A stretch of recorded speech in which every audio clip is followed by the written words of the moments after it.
Vous êtes sur Mondico Télévision et vous avez raison, mesdames et messieurs. Merci de nous rejoindre pour le bulletin de 9h à la une de l'actualité. C'est une première pour la République démocratique du Congo. Une femme à la tête du gouvernement central. Une question se pose, mais qui est Judith Souminois, la nouvelle chef du gouvernement, son cursus scolaire et son parcours professionnel avant qu'elle ne soit conduite à la primature? La réponse dans ces brèves portées de Jocelyne Massiala. Regardez. La nouvelle chef du gouvernement congolais a fait ses preuves dans les agences du système des Nations Unies et dans le cercle technocratique du président de la République. Elle est titulaire d'un master en sciences du travail, administration et gestion du personnel, orientation travail dans le pays, en développement de l'Université libre de Bruxelles. Au poste de Premier ministre, elle apporte son expérience en formulation et programmation du développement, en coordination, en gestion des stratégies, en suivi budgétaire et évaluation des programmes. Elle a plus de 20 ans d'expérience nationale et internationale dans le domaine de la gouvernance démocratique et de la consolidation de la paix, y compris la gouvernance de la sécurité. Avant d'occuper le poste de ministre d'État en charge du plan, Judith Souminois était coordonnatrice adjointe chargée des questions administratives et opérationnelles pour le Conseil présidentiel de veille stratégique. Parlons processus électoral à présent, après la publication par la Cour constitutionnelle des résultats définitifs des élections législatives de décembre 2023. La notion d'erreur matérielle est de plus en plus évoquée. Les arrêts de la Cour constitutionnelle étant irrévocables, les candidats qui n'ont pas été déclarés élus par la Haute Cour estiment avoir été victimes d'erreurs matérielles de cette juridiction. Comment comprendre cette notion d'erreur matérielle? La réponse dans ces reportages de Bijou Lumona. Plusieurs candidats aux élections législatives de décembre 2023 ont brandi l'argument d'erreur matérielle pour expliquer leur échec à ce scrutin. En confirmant leurs concurrents à leur place, la Cour aurait, selon eux, commis des erreurs matérielles. Juvenal Placide Umbaye, avocat, il explique ce qu'il faut comprendre par erreur matérielle. Une erreur matérielle, je pense que c'est d'abord un terme français pour dire une anomalie dans l'enregistrement, dans la transmission d'informations. Et donc, si l'on prend ce terme-là et qu'on le transpose en droit, l'erreur matérielle veut simplement dire toute anomalie constatée dans la rédaction, dans l'élaboration d'un document administratif ou judiciaire.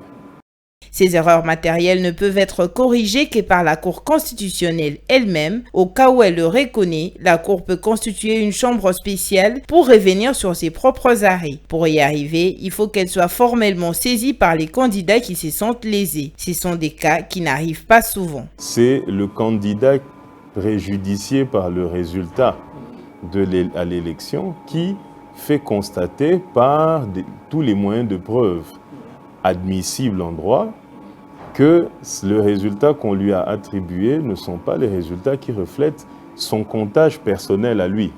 Puisque les candidats, il ne faut pas l'oublier, ont droit à une participation que j'appelle une participation testimoniale. Ça veut dire qu'ils ont des témoins au niveau de chaque bureau de vote et ces témoins sont là pour faire aussi leur comptage privé qu'ils opposeront plus tard à l'administration de la CENI qui devra justifier ou non de la question des prétentions qu'ils ont. Il n'y a pas qu'aux législatives nationales de 2023 que les candidats ont soulevé des erreurs matérielles. C'était également le cas lors de législatives de 2018. Certains ont été réhabilités par la Cour constitutionnelle. Par contre, d'autres ne l'ont pas été.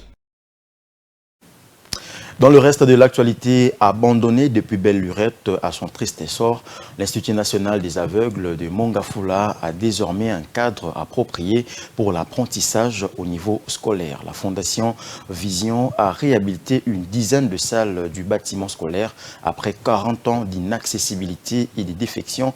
Ces bâtiments répondent maintenant aux normes internationales. Bijou Lumona pour les détails. La République démocratique du Congo compte près de 600 000 aveugles selon l'Organisation mondiale de la santé.